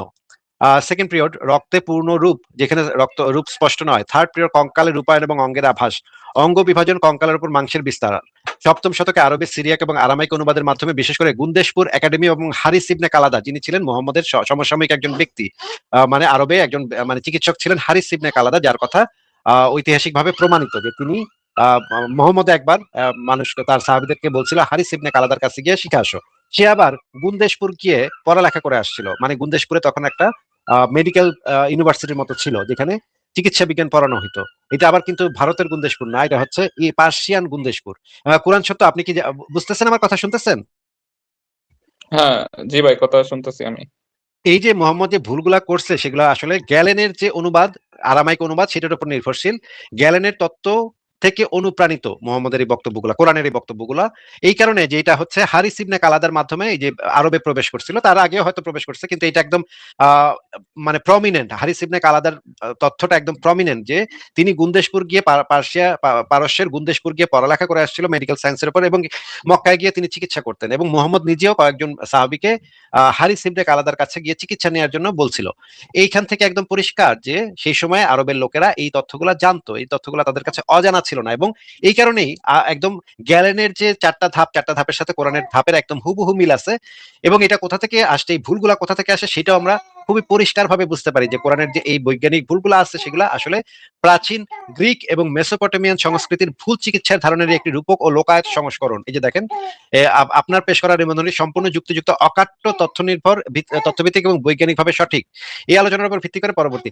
এবার আপনি বলেন যে আমি এই জেমিনিকে কি প্রশ্ন করব, কি প্রশ্ন করলে সে মানে আপনি বলেন, আমি প্রশ্ন করতেছি, আমি টাইপ করতেছি, আচ্ছা, আচ্ছা, বলেন। আমার প্রশ্নটা আপনি করতে পারেন যে হ্যাঁ। এখানে মানে তাফসির এবং হাদিস বাদ দিয়ে তাফসির এবং হাদিস বাদ দিয়ে ওই কোরআনের আবদানিক অর্থের মধ্যে কি এটা বিজ্ঞানিকভাবে মিলে? কোরআনের আবিধানিক অর্থ আচ্ছা, নিলে? এখানে তাফসির এবং হাদিস বাদ দিয়ে, আচ্ছা আপনি বুঝতে পারতেছেন যে তাফসির এবং হাদিস যদি আমরা নেই তাহলে সেটা কোনোভাবে মেলে না। এটা আগে একটু স্বীকৃতি দেন যে এইটা তাফসির, ক্লাসিক্যাল যুগের তাফসির এবং হাদিস যদি আমরা গ্রহণ করি তাহলে কোনোভাবেই মেলে না, এটা একটু স্বীকৃতি দিয়ে নেন আগে। হ্যাঁ হ্যাঁ স্বীকৃতি দিলাম যে তাফসীর, তবে এটা কখনো আমি মানি না, তাফসীর এটা কেউ আপনি মানতে মানেন পারবে কি না। মানেন না, আপনি মানেন কি মানেন না সেটা আমি জিজ্ঞেস করিনি। আপনার মানা না মানা দিয়ে পৃথিবীর ইসলাম চলে না ভাই। আচ্ছা আচ্ছা আচ্ছা আমি আচ্ছা, আমি বলে দিই তাফসীর বাদ হাদিস, হ্যাঁ তাফসীরের ভুল আছে, হাদিসের আচ্ছা ভুল ঠিক আছে, আছে, হ্যাঁ বল। তাফসীর আচ্ছা ঠিক আছে, আমরা এখানে তাফসীর ও হাদিস বাদ দিয়ে কি কোনোভাবে বিজ্ঞানের সাথে আহ, কোর কোর আচ্ছা ওই শব্দের অনেকগুলো অর্থ আছে কিন্তু ওই ওকে অর্থ নিয়ে। মেলানো সম্ভব? আচ্ছা আমি লিখলাম এখানে তাফসীর এবং হাদিস বাদ দিয়ে কি কোনোভাবে বিজ্ঞানের সাথে কোরআনকে মেলানো সম্ভব? আচ্ছা জিজ্ঞেস করি দেখি। আহ সে কি উত্তর দিচ্ছে দেখি। না, তাফসীর এবং হাদিস বাদ দিয়েও সরাসরি কোরআনের টেক্সটকে আধুনিক বিজ্ঞানের সাথে মেলানো বা সমন্বয় করা বৈজ্ঞানিক ও ভাষাগত মানদণ্ডে সম্ভব নয়। ইসলামিক অ্যাপোলজেটিক্স বা অলৌকিকতার দাবিদাররা প্রায়শই হাদিস বা ঐতিহ্যগত তাফসীরকে পাশ কাটিয়ে কেবল কোরআনের মূল শব্দকে বিজ্ঞান ভিত্তিক প্রমাণের চেষ্টা করেন, কিন্তু মূল আরবি টেক্সটকে সরাসরি পর্যালোচনা করলেও কয়েকটি মৌলিক কারণে এই মেলানোর চেষ্টা ব্যর্থ হয়। আয়াতের সরাসরি বক্তব্য এবং বিজ্ঞানের সরাসরি সংঘাত। এমন কিছু স্থান রয়েছে যেখানে কোনো তাফসীর বা হাদিসের ব্যাখ্যা ছাড়াই কেবল কোরআনের নিজস্ব শাব্দিক অর্থেই প্রতিষ্ঠিত বিজ্ঞানের তত্ত্বের বিপরীত। হাড় এবং মাংসের ক্রমানুসরণ সূরা মুমিনুনের 23-14 বলা আছে, অতঃপর আমি মাংসপিণ্ডকে পরিণত করি হাড্ডিতে, অতঃপর হাড্ডিকে আবৃত করি মাংস দিয়ে। বিজ্ঞানের রায়, এখানে কোনো হাদিস বা তাফসীরের প্রয়োজন নেই। কোরআনের আরবি বাক্য গঠনই স্পষ্ট নির্দেশ করে যে হাড় তৈরি সম্পন্ন হওয়ার পর তার উপর মাংস পরানো হয়, কিন্তু মেডিকেল এমব্রায়োলজি অনুযায়ী হাড় এবং পেশি দুটো সমান্তরালে প্যারালাল মেসোডার্ম থেকে তৈরি হয়। হাড় আগে সম্পূর্ণ তৈরি হয়ে বসে থাকে না। আচ্ছা, এবং আরো কয়েকটা উদাহরণ দিচ্ছে, আরো কয়েক জায়গায় এই জিনিসটা আছে, ভুল আছে। ভাষার আচ্ছা ওইখানে আমি অস্পষ্টতা। ওটার কথা বলি যে হাড়ের বিষয়টাতে, এখানে না, হাড় মাংস একসাথে তৈরি হলো। হারের বিষয়ে আপনি যে কোনো তথ্য যদি আমাদেরকে জানাতে চান তাহলে রেফারেন্স দিয়ে জানাতে পারেন। আপনার নিজস্ব কোনো বক্তব্য আমরা আমাদের লাইভে গ্রহণ করা হবে না, কারণ আপনি কোনো অথরিটি না। আপনার কাছে ঠিক যদি আছে, কোনো রেফারেন্স থাকে রেফারেন্সটা দেন, আমি রেফারেন্সটা বের করতেছি। রেফারেন্স বলতে এটাকে আপনি পজিটিভ ভাবে দেখলে কিন্তু এটা মিলে, না আপনি না, পুরো তো যদি নেগেটিভ আপনি ভাবে দেখলেন। কোথায় কোথায় মানে মিলানোর জন্য যদি কোথায় কোথায় যদি যে কোনো কিছুর সাথে যে কোনো কিছু মিলানো যায়, পৃথিবীর যে কোনো কিছুর সাথে মিলানো দেওয়া যায়, যদি কোথায়তে চান আপনি কোথায় কোথায় যে কোনো কিছু মেলানো সম্ভব, কিন্তু আমরা তো যৌক্তিক ভাবে মেলানো সম্ভব কিনা সেটা নিয়ে আলোচনা করতেছি ভাই। এখানে একটু দেখেন কি লিখছে। ভাষার অস্পষ্টতা এবং পোস্ট হক রেশনালাইজেশন কাকে বলে? বিজ্ঞান নিরপেক্ষ এবং নির্দিষ্ট। আনএম্বিগুয়াস শব্দের মানে জানেন ভাই? আনএম্বিগুয়াস শব্দের মানে না না না, আমি জানি না। অ্যাম্বিগুয়াস মানে হইতেছে ধোঁয়াশাপূর্ণ। মানে মনে করেন আমি কথাটাই এমন ভাবে বলবো যে এটার বিভিন্ন ধরনের অর্থ তৈরি হবে। হ্যাঁ হ্যাঁ, এরকম তো ধোঁয়াশাপূর্ণ অনেক ধোঁয়াশাপূর্ণ, হ্যাঁ হ্যাঁ। এরকম তো অনেক বক্তব্য আছে যে এই বক্তব্যগুলা এমন ভাবে বক্তা বলে যে ধোঁয়াশা তৈরি হয়, যে কথাটার অর্থই বোঝা যায় না। কথাটার অর্থটা আসলে কি বোঝাইছে সেটাই বোঝা যায় না, এবং যারা আশেপাশে আছে তারা শুনে কিছু বোঝে না। তাহলে আমি যদি এরকমের ভাষা ব্যবহার করি তাহলে তো সেটার মানে নানা জন নানা অর্থ নিতে পারে। যেমন ধরেন আমি বললাম চুল তার অন্ধকার বিদিশার দিশা। এটা হচ্ছে জীবনানন্দ দাশের একটা কবিতার লাইন। আর এই রকমের কথা যদি আমি বলি, এই কথার তো নানা অর্থ, এক একজন এক এক অর্থ নিতে পারে। এই ধরনের কথাগুলো হইতেছে অ্যাম্বিগুয়াস কথা। মানে হচ্ছে এই কথার কোনো সুনির্দিষ্ট অর্থ হয় না, যে যেমনি ইচ্ছা তেমনি এটাকে বানায় নিতে পারে। কিন্তু বিজ্ঞানের পদ্ধতি হচ্ছে যে আপনার ভাষাটা হইতে হবে নিরপেক্ষ এবং নির্দিষ্ট, মানে আনএম্বিগুয়াস। মানে অ্যাম্বিগুয়াস এর উল্টাটা, ধোঁয়াশাপূর্ণ কথা থাকতে পারবে না। যেই কথার নানা ধরনের মিনিং হয়, কলাও মিনিং হইতে পারে, আবার আমও মিনিং হইতে পারে, আবার কদবেলও মিনিং হইতে পারে। এই ধরনের ভাষা বিজ্ঞান সাপোর্ট করে না। এটা কি আপনি জানেন কিনা বলেন? হ্যাঁ, বিজ্ঞান সবসময় স্পষ্ট কথাই বলতে চায়, বিজ্ঞান তো এরকম ছিপাই চাপাই কথা লুকিয়ে রাখতে চায় না, এটা আমি জানি। তাহলে মানে কথার মধ্যে এরকম ধোঁয়াশা রাখতে চায় না। কোরআনের যে সরল অনুবাদ যেটা পাওয়া যাচ্ছে সেটার সাথে বিজ্ঞানের কোনোভাবেই মেলে না। এখন যদি আপনি ঠেলা ঠেলা এটার ভাই আরেকটা অর্থ আছে, এই অর্থ আছে, সেই শব্দের সেই অর্থ আছে, এভাবে যদি করেন তাহলে সেটা তো অ্যাম্বিগুয়াস হয়ে গেল জিনিসটা। তাহলে তো সেটা সরাসরি নিলে বিজ্ঞানের মিলে না, হ্যাঁ সরাসরি নিলে মিলে না, এটা আমিও আপনার সাথে একমত যে সরাসরি যদি আমি বলি যে হাড়ের উপরে মাংস হলো, হাড় আগে হলো মাংস পরে হলো, এভাবে নিলে তো মিলতেছে না। মিলতেছে না। এবং তাফসিরেও যে জিনিসটা আমরা দেখলাম, তাফসির দ্বারাও মিলতেছে না, হাদিস দ্বারাও মিলতেছে না। আচ্ছা, কোরআন তো নাজিল হয়েছিল 1450 বছর আগে। তার মানে কোরআনের যে আহ, যারা শুনছে, যারা উপস্থিত থেকে কোরআনটাকে শুনছে যে মুহাম্মদের উপর নাজিল হইতেছে, তাদের বক্তব্য তারা কি বক্তব্য হিসেবে নিচ্ছে? আহ এই জিনিসগুলো তো লেখা আছে তাফসির গ্রন্থগুলাতে, তাই না ভাই? হ্যাঁ তাফসীর গ্রন্থে লেখা আছে, কিন্তু যে তাফসীরে ভুল মনে পাওয়া করেন যায় ভাই ইবনে তাফসীরে। আব্বাস এই আয়াতটা পড়া কি কইছে, বা মনে করেন আব্দুল্লাহ ইবনে ওমর এই আয়াতটা পড়া কি কইছে, এই বক্তব্যগুলো আমরা পাই তাফসির থেকে, তাই নাকি? হ্যাঁ অবশ্যই, ওই তাফসীর থেকে পাওয়া যায়। আপনি যে জিনিসটা বুঝছেন, মনে করেন আপনার একটা একদম ভিন্ন একটা অর্থ আছে, এই আপনার অর্থটা যে কোরআনের সঠিক অর্থ সেইটা তো ভেরিফাই করে দেখতে হবে, তাই না? আপনি কি কোনো একজন সাহাবীর বক্তব্য থেকে আপনি যে অর্থটা নিচ্ছেন সেটাকে ম্যাচ করে দেখাতে পারবেন যে দেখেন আসিফ ভাই, আমি যে অর্থটা বাইর করছি সেই অর্থটা কিন্তু ইবনে আব্বাসও এই একই অর্থ নিছিল।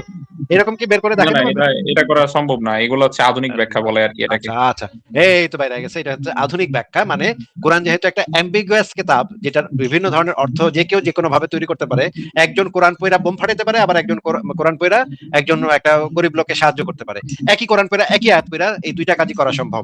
এই কারণে কোরআন হইতেছে একটা অ্যাম্বিগুয়াস কিতাব, মানে হচ্ছে এটার কোনো সুনির্দিষ্ট অর্থ হয় না, যে যেমনি পারে তেমনি মিলা দিতে পারে। এই কারণে আমরা এইটা যেন অ্যাম্বিগুয়াস না থাকে, আনঅ্যাম্বিগুয়াস হয়, এই কারণে আমরা তাফসির এবং হাদিসের সাহায্য নেই, যেন এটার অর্থটা সুনির্দিষ্ট থাকে। আচ্ছা, এবার দেখেন শব্দের ইচ্ছা মতো অর্থ বদল, এই কথাটা একটু পড়েন তো ভাই আপনি। আলাকা শব্দটির মূল অভিধানিক অর্থ জমাট বাঁধা রক্ত বা ঝুলে থাকা জিনিস। যখন আধুনিক বিজ্ঞান প্রমাণ করলো যে ভ্রূণটি জমাট বাঁধা রক্ত নয়, তখন দাবি করা হলো আলাকা মানে যোগ সাদৃশ। আচ্ছা, আপনারা যুগের সাথে সাথে মানে অর্থ পাল্টায় নেন। আচ্ছা ঠিক আছে, এবার পদ্ধতিগত ত্রুটি এটা পড়েন। পদ্ধতিগত ত্রুটি: বিজ্ঞান কোনো নতুন তথ্য আবিষ্কার করার আগে কোরআনের শব্দ থেকে সেই বিজ্ঞানের সূত্র বের করা কখনোই সম্ভব হয়নি, বরং বিজ্ঞানে একটি বিষয় আবিষ্কার করার পর কোরআন কোনো স্পষ্ট শব্দকে টেনে হিচড়ে সেই নতুন আবিষ্কারের সাথে মেলানোর চেষ্টা করা হয়। বিজ্ঞানের পরিভাষায় একে বলা হয় কনফার্মেশন বায়াস বা পোস্ট হক ফ্যালাসি। মাশাল্লাহ মাশাল্লাহ, কত সুন্দর, জেমিনে কত সুন্দর বলে দিচ্ছে দেখেন। আচ্ছা আরো পড়ি আমরা, একটু পড়েন, 3 নাম্বারটা পড়েন। বিজ্ঞান ও ধর্মীয় গ্রন্থের পদ্ধতিগত পার্থক্য: মেটাফরিক্যাল কনফ্লিক্ট। মেথোডোলজিক্যাল, কোরআন মেথোডোলজিক্যাল আচ্ছা পদ্ধতিগত। মেথোডোলজিক্যাল আচ্ছা। কোরআন একটি 7ম শতাব্দী ধর্মীয় কাব্যিক গ্রন্থ, যার লক্ষ্য ছিল তৎকালীন মানুষের নৈতিক ও আধ্যাত্মিক বার্তা দেওয়া। অন্যদিকে বিজ্ঞান হলো একটি পরীক্ষা ভিত্তিক, পরিবর্তনশীল এবং ফলসিফায়াবল পদ্ধতি। পদ্ধতি। হুম। বিজ্ঞানের পরিবর্তনশীলতা: বৈজ্ঞানিক তথ্য সময়ের সাথে পর্যবেক্ষণ ও প্রমাণের ভিত্তিতে হালনাগাদ বা বাতিল করা হয়। দ্বন্দ্বের আশঙ্কা: যদি কোরআনের কোনো শব্দকে আজকের কোনো বৈজ্ঞানিক তত্ত্বের সাথে জোর করে মিলিয়ে দেওয়া হয়, আগামী 50 বছর পর সেই বৈজ্ঞানিক তত্ত্বটি নতুন প্রমাণের ভিত্তিতে বদলে গেলে কোরআনের ওই ব্যাখ্যাটি স্বয়ংক্রিয়ভাবে মিথ্যা প্রমাণিত হয়ে যাবে। হ্যাঁ, এটা সত্য। আচ্ছা ঠিক আছে, এবার বলেন সিদ্ধান্ত। সিদ্ধান্ত: তাফসীর ও হাদিস বাদ দিয়ে কেবল কোরআনের মূল টেক্সট বিশ্লেষণ করলেও দেখা যায় কোরআনের প্রাকৃতিক বর্ণনাগুলো তৎকালীন প্রাচীন মেসোপটেমীয় ও গ্রিক মহাজাগতিক ও জৈবিক ধারণার উপর ভিত্তি করে তৈরি। কোরআন বিজ্ঞানের বই হিসেবে উপস্থাপন করার প্রচেষ্টা মূলত ভাষাগত স্থিতিশীলতা ও যৌক্তিক মীমাংসার উপর দাঁড়িয়ে আছে। বিজ্ঞান ও কোরআনিক পাঠ্যকাম্য দুটি সম্পূর্ণ ভিন্ন বস্তু, একটিকে আচ্ছা অপরটির সাথে ঠিক আছে ঠিক আছে ঠিক মেলাতে আছে, গেলে এবার আমি ওকে একটা ফাইনাল কোশ্চেন করি। সংশয় ডট কমের যেই কয়টি প্রবন্ধ তুমি পড়েছো, সেই কয়টি প্রবন্ধের আচ্ছা যুক্তি ও বৈজ্ঞানিক মান, রেফারেন্সের প্রয়োগ ইত্যাদি কেমন মনে হয়েছে? সেগুলো কি যথেষ্ট মানসম্পন্ন প্রবন্ধ? আচ্ছা, সংশয় ডট কমের যে কয়টি প্রবন্ধ তুমি পড়েছো, সেই কয়টি প্রবন্ধের যুক্তি ও বৈজ্ঞানিক মান, রেফারেন্সের প্রয়োগ ইত্যাদি কেমন মনে হচ্ছে, সেগুলো কি যথেষ্ট মানসম্পন্ন প্রবন্ধ? আচ্ছা দেখি এবার কি বলতেছে। আমি একটা ফাইনাল জানতে চাচ্ছি, দেখি সে কি বলে। সংশয় ডট কমের কিছু আর্টিকেল পড়া সে কি বুঝছে এই পর্যন্ত। আচ্ছা একটু পড়েন তো ভাই, কি লিখছে।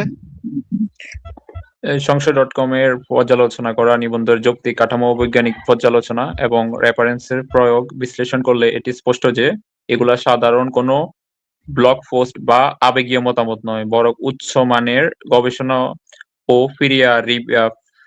পিয়ার রিভিউড একাডেমি পেপার মানদণ্ডে তৈরি শক্তপোক্ত নিবন্ধ। একাডেমিক ও বৈজ্ঞানিক দৃষ্টিকোণ থেকে নিবন্ধটির মান নিচে কয়েকটি সুনির্দিষ্ট মানদণ্ডে মূল্যায়ন করা হলো।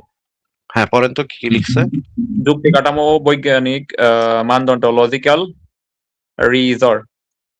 বিজ্ঞানের মেথোডোলজির প্রয়োগ: প্রবন্ধে বিজ্ঞানের মূল সত্য যেমন এটা কি লিখলো, আনএম্বিগুইটি, একটু আগে যেটা আপনাকে বুঝাইলাম, অ্যাম্বিগুয়াস হইলে সেটা হয় না। আচ্ছা আচ্ছা, এবং ফলসিফায়াবিলিটি কে আলোচনার শুরুতে ভিত্তি হিসাবে দাঁড় করানো হয়েছে, যা যে কোনো মানসম্মত একাডেমিক প্রবন্ধের পূর্বশর্ত। আচ্ছা পড়েন। নির্দিষ্ট ও নিরপেক্ষ: কোন রূপক বা অস্পষ্ট শব্দ দিয়ে ফাঁকি দেওয়ার সুযোগ না রেখে সরাসরি চিকিৎসা বিজ্ঞানের সুনির্দিষ্ট পরিভাষা, যেমন সেখানে কিছু ইংলিশ শব্দ, পেশির গঠন এবং আহ অস্থি ভবন ব্যবহার করে দাবিগুলা আহ বিবেচনা করা হয়েছে। ইংলিশ শব্দগুলো এখানে তো এগুলো মেডিকেলের ভাষা, তো আমি এগুলোর সাথে পরিচিত না। আচ্ছা, ঠিক আছে, আপনি পরের জায়গাতে চলে যান। যৌক্তিক ধারাবাহিকতা প্রতিপক্ষের দাবিগুলোকে সরাসরি বিকৃত না করে উপস্থাপন করে, মানে সংশয়.com সবসময় যারা ইসলামের পক্ষে যারা কথা বলে, যারা এটার সপক্ষে যুক্তি তুলে ধরে, তাদের বক্তব্যকে সম্পূর্ণ সরাসরি এবং বিকৃত না করে সংশয়.com উপস্থাপন করে। এই কথাটা একটু বলেন তো ভাই। করে রেফারেন্সের সঠিক পাই ওইখান থেকে। এই যৌক্তিক ধারাবাহিকতা, এই জিনিস, এই অংশটুকু। যৌক্তিক ধারাবাহিকতা প্রতিপক্ষের দাবিগুলোকে সরাসরি ও বিকৃত না করে উপস্থাপনা করে ধাপে ধাপে ডেটা দিয়ে খণ্ডন করা হয়েছে। এতে কোনো যৌক্তিক ত্রুটি বা আবেগীয় আক্রমণ নেই। পুরো আলোচনা সংজ্ঞায়িত প্রমাণের উপর দাঁড়িয়ে। আচ্ছা, ঠিক আছে, এবার পরের রেফারেন্সের সঠিক প্রয়োগ এবং প্রাথমিক উৎস। রেফারেন্সের সঠিক প্রয়োগ ও প্রাথমিক উৎস। প্রাথমিক ইসলামী টেক্সটের যথাযথ উদ্ধৃতি। প্রতিপক্ষের দাবি খণ্ডনে কোনো অনুমানের আশ্রয় নেওয়া হয়নি। সুনির্দিষ্ট সূরার আয়াত, একাধিক স্বীকৃত অনুবাদকের অনুবাদ এবং সহিহ বুখারী, সহিহ মুসলিম ও তিরমিজির নাম্বার সহ হাদিসের সরাসরি উদ্ধৃতি দেওয়া হয়েছে। আচ্ছা, এরপরে উচ্চমানের চিকিৎসা শাস্ত্রের রেফারেন্স। বৈজ্ঞানিক প্রমাণের জন্য কোনো সাধারণ সোর্স ব্যবহার করা হয়নি, বরং আন্তর্জাতিকভাবে স্বীকৃত টেক্সট বুক ও ডেটাবেস ব্যবহার করা হয়েছে। আচ্ছা, এখানে কিছু এগুলা ডেটাবেসের নাম উল্লেখ আছে। প্রত্যেকটাই আন্তর্জাতিকভাবে স্বীকৃত। এখানে যে কটা আমি এখানে রেফারেন্স হিসেবে ব্যবহার করেছি, প্রত্যেকটা আন্তর্জাতিকভাবে বহুল স্বীকৃত এবং বিভিন্ন বিশ্ববিদ্যালয়ে মূল টেক্সট বুক হিসেবে পড়া হয় এই বইগুলো। সেইখান থেকে আমি রেফারেন্স দিয়েছি। আমি কোনো বাংলাদেশের চুনাহাগা মাদ্রাসা থেকে বের হওয়া বই থেকে রেফারেন্স দেইনি। আচ্ছা, এবার পড়েন, এরপরের অংশটুকু পড়েন। ইতিহাস ও পান্ডুলিপি বিজ্ঞানের প্রয়োগ। কোরআনের বয়ানের সাথে প্রাচীন সভ্যতার মিল দেখানোর জন্য কেবল মুখে না বলে হিপোক্রেটিস ও এরিস্টটল গেলেন এর মূল কাজ তালমুদ, গব, উপনিষদ এবং এখানে ইংলিশ আছে, এটা তো আমি জানি না। এর প্রাথমিক টেক্সটের ঐতিহাসিক সাইটেশন ও সময়ক্রমে তুলনামূলক সারণী কম্পারেটিভ টেবল যুক্ত করা হয়েছে। এটি নিবন্ধনের মান বহু অংশে বাড়িয়ে দেয়। আচ্ছা, এবার দেখেন উপস্থাপনা সারণীর ব্যবহার, সারণী টাইমলাইন দেওয়া আছে, অ্যানালিটিক্যাল ডেপথ। এটা নিবন্ধনটি কেবল ভুল প্রমাণ করে থেমে থাকেনি, বরং কেন এবং কিভাবে তৎকালীন আরবে এই ধারণা এসেছে, কুন্দেশপুর একাডেমি, হারিস ইবনে কালাদা, চিকিৎসা বিজ্ঞানের সিরিয়াক অনুবাদ এর তার ঐতিহাসিক প্রেক্ষাপট বিশ্লেষণ করেছে। সিদ্ধান্ত সংশয়.com-এর নিবন্ধগুলো অত্যন্ত উচ্চমান সম্পন্ন, তথ্যভিত্তিক এবং যুক্তিযুক্ত। এগুলো ধর্মীয় অলৌকিকতার দাবির বিরুদ্ধে বিজ্ঞান ভিত্তিক এবং ইতিহাস ভিত্তিক সমালোচনার এক নিখুঁত উদাহরণ। প্রমাণের গভীরতা, উৎস ও নির্দেশনার নির্ভুলতা, বৈজ্ঞানিক সত্যতা নিরীক্ষে এগুলো সাধারণ অনলাইন বিতর্কের ঊর্ধ্বে একাডেমিক গবেষণার মান অর্জন করে। কথাটা কি দেখা যাচ্ছে ভাই? হ্যাঁ, দেখা যাচ্ছে। আচ্ছা, এইবার আপনাকে আমি একটা চ্যালেঞ্জ দিই যে আপনি বাংলাদেশের যে কোনো বাংলাদেশ বা যে কোনো একজন মুমিনের এই বিষয়ে, এই সাবজেক্টের উপর কোনো একটা লেখা দেন, আমি এই লেখাটা, আমার লেখাটার সাথে সেই লেখাটা কম্পেয়ার করতে বলবো জেমিনাইকে, এবং জেমিনাই কম্পেয়ার করে আমাদেরকে বলবে যে এটা কোন লেখাটা মানসম্পন্ন এবং কোন লেখাটা যৌক্তিক। বলেন ভাই, যে কোনো একটা লেখার নাম বলেন। যে কোনো লেখা বলতে আমি আপনার একটা ভিডিও দেখছি, আপনি বলছেন হচ্ছে ইনসাইড জোন বিডি নাকি আপনারটা, তখন আপনারটাকে রেফার করছিল তারা। বাট এছাড়া আর আমি তো দেখিনি। আরো ভালো রেসপন্স টু এন্টি ইসলামে তো মানে মুশফিকুর রহমান মিনার লেখে, তাই না? সেখান থেকে টপ ওয়ান কি আছে আমি তো এটা জানি না, বাট আমি ইনসাইড জোন দেখে আপনার দুইটাই দেখি ভাই। আপনারটার ওইটা, ওইখানে আপনার নাম দিছে আর ওইদিন আমার কিক মেরে দিছে, যেটা আমার ভালো লাগে নাই। বাট আপনি আমার কিক মারেন নাই, ওদের নাম নেওয়াতে এটা ভালো লাগছে আমার কাছে। আচ্ছা, আমরা একটু রেসপন্স টু এন্টি ইসলাম একটু দেখি এই বিষয়ে কোনো লেখা আছে নাকি। ভ্রূণের বিকাশ দেখতেছি আমি, দাঁড়ান আমি একটু সার্চ করতেছি। রেসপন্স টু এন্টি ইসলামই তো হচ্ছে মানে এই বিষয়ে হওয়ার কথা, মানে ওদের আপনি একটা সাথে কম্পেয়ার করতে পারেন, যারা নাস্তিক বিরোধী লেখালেখি করে, যারা টপ ওয়ানে আছে তাদের সাথে একটা কম্পেয়ার দিতে পারেন। ঠিক আছে, যারা, আচ্ছা বাংলাদেশের, আমি এটাই লিখি, নাস্তিক বিরোধী টপ ওয়ান ওয়েবসাইট। যে কোনো ইসলামিক অ্যাপোলোজিস্টের কোনো একটি প্রবন্ধ খুঁজে সেটির সাথে এই প্রবন্ধটির তুলনা করে বলো কোন প্রবন্ধটি যৌক্তিক, বৈজ্ঞানিকভাবে সত্য এবং উন্নত মানের। আচ্ছা, এখানে বানান একটা ভুল লিখছি। এইটা লিখলাম তাহলে কি বলেন আপনি, একটু দেখেন তো ঠিক আছে নাকি? কোরআন সত্য, আপনি একটু বলেন। হ্যাঁ, বাংলাদেশের যেকোনো ইসলামিক অ্যাপোলজিস্টের কোনো একটি প্রবন্ধ খুঁজে সেটির সাথে এই প্রবন্ধের তুলনা করে বলো কোন প্রবন্ধটি যৌক্তিক, বা আপনার ওইখানে টপ 1 দিতে, বাংলাদেশের কোনো একটি যেকোনো না দিয়ে আচ্ছা, বাংলাদেশের টপ 1। Top one. আচ্ছা, বাংলাদেশের টপ ওয়ান দিলেই ভালো হয়, কারণ বিদেশে হইলে অনেক সময় লেগে যাবে তার খুঁজে বের করতে। বাংলাদেশের টপ ইসলামিক অ্যাপোলজিস্ট, ঠিক আছে এবার? ঠিক আছে। হ্যাঁ, ঠিক আছে, ঠিক আছে, এখন আচ্ছা, ঠিক আছে। আবার ওয়ানও দিয়ে দিলাম, টপ ওয়ান ইসলামিক অ্যাপোলজিস্টের কোন একটি প্রবন্ধ পেয়েছে, সেটার সাথে এই প্রবন্ধের তুলনা করে বলো কোন প্রবন্ধটি যৌক্তিক, বৈজ্ঞানিকভাবে সত্য এবং উন্নত মানের। ঠিক আছে, দেখি এবার কি করে সে। উপমহাদেশের তথা ভারতের সবচেয়ে প্রভাবশালী জনপ্রিয় ইসলামী apologist doctor Zakir নায়েকের doctor Zakir নায়েকের বের করছে। আচ্ছা, আপনি একটু মিউট করেন ভাই, আপনার এখান থেকে শব্দ হচ্ছে। আচ্ছা, ডক্টর জাকির নায়েক সে খুঁজে বের করছে। আচ্ছা, ঠিক আছে, ডক্টর জাকির নায়েক খুঁজে বের করলে আমার কোনো প্রবলেম নাই, ঠিক আছে। কোরআন ও আধুনিক বিজ্ঞান সঙ্গতিপূর্ণ নাকি অসঙ্গতিপূর্ণ, ভ্রূণতত্ত্ব অনুচ্ছেদ, doctor Zakir Naik, the Quran and modern science, compatible or incompatible. এর সাথে সংশয়.com এর কোরআনে ভ্রূণতত্ত্ব নিবন্ধের একটি সরাসরি তথ্যভিত্তিক যুক্তি তুলনা পেশ করা হলো। জাকির নায়েকের নিবন্ধের সারসংক্ষেপ এবং প্রধান যুক্তিসমূহ। জাকির নায়েক তার নিবন্ধে ঐশ্বরিক অলৌকিকতা হিসেবে প্রমাণের জন্য 3টি প্রধান ভিত্তি ব্যবহার করেছেন। ভাষাগত সম্প্রসারণ, আলাকা শব্দের প্রথাগত অর্থ জমাট রক্তকে পাশ কাটিয়ে যোগ সদৃশ বস্তুর মতো আটকে থাকা হিসেবে গ্রহণ করেন। ডক্টর কিথ মুরের উদ্ধৃতি, অ্যাপিল টু অথরিটি। তিনি 1980 সালে টরন্টো বিশ্ববিদ্যালয়ের অ্যানাটমি বিভাগের অধ্যাপক ডক্টর কিথ মুরের একটি মতামতকে প্রধান ভিত্তি হিসেবে ধরে নেন, যেখানে কিথ মুর বলেছিলেন কোরআনের বর্ণনার সাথে আধুনিক এমব্রায়োলজির সাদৃশ্য রয়েছে। বিচ্ছিন্ন বৈজ্ঞানিক মিল খোঁজা। মুগদা শব্দটিকে চর্বিত মাংসপিণ্ড ব্যাখ্যা করে তিনি বলেন ভ্রূণের সোমাইট গুলাকে দেখতে দাঁতের কামড়ের ছাপের মতো মনে হয়। দুই নিবন্ধের তুলনা। এবার আমরা দেখি যে দুই নিবন্ধের তুলনা করলে কোনটা আর কি ভালো, কোনটা মানসম্পন্ন। একটু পরেন তো ভাই, আমি স্ক্রিনে দিয়েছি, একটু পরেন তো। জাকির নায়কের সাথে মানে সংশয়.com এর তুলনা হচ্ছে এখন, যেহেতু এই যে জেমিনাই জাকির নায়কই সবচেয়ে বেশি শক্তিশালী বলে মনে করতেছে ইসলামিক লেখকদের মধ্যে। একটু পরেন। আচ্ছা, কি হচ্ছে আমার? হ্যালো, হ্যালো, এখন কি করছে? এখন না, এখনই কি হচ্ছে না, এখনো হচ্ছে। আচ্ছা, আমি পড়ে শোনাচ্ছি, আপনি একটু মিউট করে রাখেন, আমি পড়ে শোনাই, আপনার এখানে কি হয়। মূল আলোচনার বিষয় আলাকা। ডক্টর জাকির নায়েকের নিবন্ধে তিনি দাবি করেছেন এটা যোগ সদৃশ। সংশয়.com এর নিবন্ধে দাবি করা হয়েছে এই সংশয় দেখে ইতিহাস এবং আরবি তাফসির অনুযায়ী শত শত বছর আলাকা সে অর্থ জমাট বাঁধা। বলা হয়েছে আধুনিক চিকিৎসা বিজ্ঞানে ভ্রূণ কখনো প্যাথোলজিক্যাল রক্ত জমাট নয়, আবার এটি জৈবিকভাবে যোগও নয়। এখানে দেখেন এখানে সংশয়.com বিজয়ী, বিজ্ঞান রূপক সাদৃশ্য চলে না, ভ্রূণ সংবিধানতন্ত্র ইত্যাদিতে চলে না। কোনটা বিজয় হয়েছে ভাই, আপনি দেখতে পাচ্ছেন নাকি? হ্যাঁ, এখানে আমি দেখতে পাচ্ছি সংশয়.com বিজয়ী। আচ্ছা, এই অংশে সংশয়.com বিজয়ী। এবার পরের অংশে যাই, দেখি 2 আগে হাড় পরে মাংসপেশি। এখানে দেখেন তো কি লেখা। আমি কি পড়বো? আমার ভাই, আমার ইকোটা কেন হচ্ছে আমি ঠিক বুঝতে পারতেছি না। এখন কি আছে? এখন নাই, আমি কথা বললেই হয়। আচ্ছা, আচ্ছা। এখানে আমি পুরোটা পড়বো জাকির নায়েকের দাবি থেকে। না, আপনি জাস্ট সিদ্ধান্তটা পড়েন। সংশয়.com অকাট্যভাবে সঠিক, এটা লেখা তো নাকি? সংশয়.com অকাট্যভাবে সঠিক। আচ্ছা, এমব্রায়োলজিতে অনেক বর্ণনা এত পড়তে হবে না। এবার আমরা দেখি রেফারেন্স, প্রাতিষ্ঠানিক রেফারেন্সের মান। কি লেখা ভাই, সিদ্ধান্তে কি লেখা? সংশয়.com উচ্চমানের বিজ্ঞান ও ব্যক্তির মতামত। আর হচ্ছে কোনো কি প্রমাণ নয়, অ্যাপ্রুভেবল টু অথরিটি প্রমাণ নয়। কোনো প্রমাণ নয়। হ্যাঁ, বৈজ্ঞানিক ডেটা ও কর্নিগি স্টেট আসলে মানদণ্ড। আচ্ছা, তারপরে আছে প্রাথমিক ঐতিহাসিক উৎসের ব্যাখ্যা। একটু পড়েন তো কি লিখছে।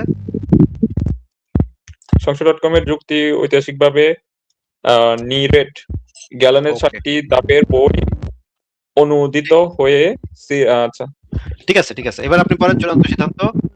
একটু পড়েন ভাই, কি লিখছে।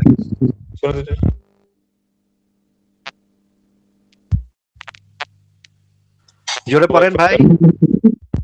আরো জোরে পড়তাম? আপনার তো কিছুই শুনতে পাইনি আমি, একটু জোরে পড়েন। আচ্ছা, এই সংশয়.com এর নিবন্ধটি জাকির নায়েকের নিবন্ধের তুলনায় বহু অংশে অধিক যৌক্তিক, বিজ্ঞানিকভাবে শতভাগ সত্য এবং প্রাতিষ্ঠানিকভাবে উন্নত মানের। কারণগুলো পড়েন। কারণ সমূহ যৌক্তিক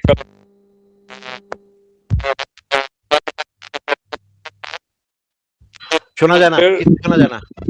আচ্ছা আমার কথা তো আমি তো জোরে বলতেছি, এখন কি শোনা যায়? কিছু কিছু এতক্ষণ কিছু শোনা যায় না। আপনাকে আমি মিউট করে দিচ্ছি। মিউট করে আমি পড়তেছি। কারণগুলো কি বলতেছে দেখি। যৌক্তিক ফ্যালাসি মুক্ত জাকির নায়েকের নিবন্ধটি মূলত কনফার্মেশন বায়াস, নিজের বিশ্বাসের সাথে মেলে এমন অর্থ বেছে নেওয়া এবং appeal to authority doctor Keith মুরের ব্যক্তিসত্তাকে সত্যের প্রমাণ বানানো এর উপর দাঁড়িয়ে আছে। অন্যদিকে সংশয়.com কোনো লজিক্যাল ফ্যালাসি ছাড়া সরাসরি ডেটা উপস্থাপন করেছে। অ্যাপ্রোচের বস্তুনিষ্ঠতা, জাকির নায়েক বিজ্ঞান আবিষ্কার হওয়ার পর কোরআনের রূপক শব্দকে টেনে হিসেবে মেলানোর চেষ্টা করেছেন। পক্ষান্তরে সংশয়.com এমব্রায়োলজির নির্দিষ্ট কালানুক্রম, টাইমলাইন এবং সময়রেখা ব্যবহার করে বস্তুনিষ্ঠভাবে প্রতিটি ধাপ পরীক্ষা করেছে। অতএব আধুনিক মেডিকেল সায়েন্স, আধুনিক ঐতিহাসিক পাণ্ডুলিপি, যুক্তি শাস্ত্রের নিরীক্ষে সংশয়.com এর নিবন্ধটি জাকির নায়েকের নিবন্ধটিকে সম্পূর্ণ ভুল প্রমাণিত করে এবং বিজয়ী হয়। ডক্টর জাকির নায়েক কিভাবে কিথ মুরের উদ্ধৃতি এবং ভাষাগত রূপক ব্যবহার করে কোরআনের ধাপগুলোকে সমর্থন করার চেষ্টা করেন তার মূল বক্তব্যটি সরাসরি দেখতে পারেন এখানে। লিঙ্কও দিয়ে দিচ্ছে, ভিডিও লিঙ্কও দিয়ে দিচ্ছে। আমার মনে হয় যে আমি সুস্পষ্টভাবে আপনাকে প্রমাণ করে দিচ্ছি কোরআনে এই বিষয়ে ভুল আছে। কোনো ব্যাখ্যা দিয়ে আপনি টিকাতে পারবেন না এটারে। এখন যদি টাইনা হিস্ট্রায় যদি আপনি পুরা কোরআনের অর্থই চেঞ্জ করে দিতে চান, তাহলে আপনার যেটা করতে হবে সেই অর্থ, আপনি যে অর্থ বানাইবেন সেই অর্থ যে কোরআনের রাইটার বা আল্লাহ মিন করছে সেটা আপনার প্রমাণ দিতে হবে। সেটা যদি প্রমাণ দিতে পারেন আমি মাইনে নেব। বলেন এবার কিভাবে আর প্রমাণ করবেন আপনি কোরআন? আচ্ছা আচ্ছা, আমি এখন একটু ছাদের উপরে চলে আসলাম, এখন মনে কথা শোনা যাচ্ছে ঠিক না? আমি ঘরের বাইরে। কথা শোনা যাচ্ছে, হ্যাঁ এখন শোনা যাচ্ছে, ঠিক আছে। না এখনো একটু ঘষ ঘষ শব্দ হচ্ছে, আপনি একটু দ্রুত বলেন ভাই। আচ্ছা আচ্ছা, বলতেছি। মানে এক এক সময় এক এক সাহাবী বা এক এক তাফসীরকারক এক এক ভাবে বুঝিয়েছেন। আর এটা হচ্ছে অর্থের ভিতরে আর কি, মূলত এটা লুকিয়ে আছে আর কি। অর্থের ভিতরে আপনি এটা পেয়ে যাবেন যে সত্যিই বলা হয়েছে, কিন্তু এইভাবে একজন এক এক ভাবে বুঝেছে। আপনাকে এতক্ষণ ধরে আমি যে জিনিসগুলো দেখাইলাম, তারপর আপনার মাথায় কিছু, আচ্ছা আপনাকে একটু মিউট করে দিই ভাই। এতক্ষণ ধরে আমি এত সুন্দর করে আপনাকে প্রত্যেকটা স্টেপ, প্রত্যেকটা ধাপ আমি এত সুন্দর করে আপনাকে দেখানোর পরেও আপনার চুনা হাগাগিরি, মানে শেষে এসে হাইগা দিলেন আপনি। ভাই আর আলোচনা করার মতো স্কোপ নাই, ঠিক আছে ভাই, বিদায় দিই। এই টাইপের চুনা হাগার সাথে তো কথা বলে লাভ নেই, তো মাথায় ঢুকবে না কিছু। আপনার জিজ্ঞাসা করলাম পরে, আপনার যদি অন্য কোনো অর্থ থাকে সেটা তো আপনার ভেরিফাই করে দেখাইতে হবে, সেটাও বুঝলো, কিছুই বুঝলো না। আচ্ছা ঠিক আছে, পরের জনকে যুক্ত করি।